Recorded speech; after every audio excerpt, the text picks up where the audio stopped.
Commencer la journée du pied droit ou porter un bracelet noué 7 fois autour du poignet, ces pratiques populaires sont issues de la Kabbale, la mystique juive ésotérique. Elles représentent des traditions qui remontent parfois à plus de 2000 ans. Objet d'une exposition actuellement à Jérusalem, la magie juive traverse les âges.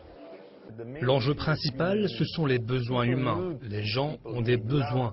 Ils ont besoin d'amour, de sécurité, de bien-être.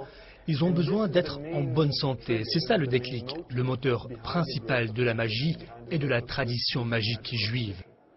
Aujourd'hui encore en Israël, la Kabbale a ses adeptes. Des puristes qui le jeudi à minuit se retrouvent dans cette grotte autour d'un rabbin, maître de la mystique juive. Jusqu'à l'aube, ils étudient les secrets du Zohar, le livre sacré de la Kabbale. Et puis il y a aussi la Kabbale accessible à tous. Les centres de Kabbale appliqués fleurissent en Israël pour résoudre problèmes amoureux ou querelles de voisinage grâce aux amulettes et aux remèdes de plantes. Cette poudre porte soi-disant chance en affaires à saupoudrer sur son palier.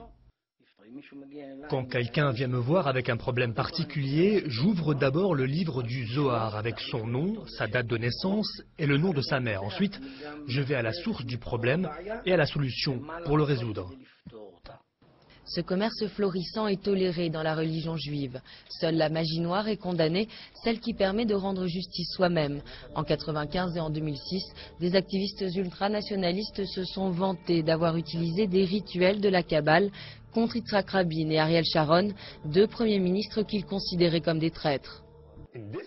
Dans ces cas-là, la magie est utilisée pour légitimer la violence contre d'autres juifs. Et j'ai bien peur que cela puisse se reproduire à l'avenir.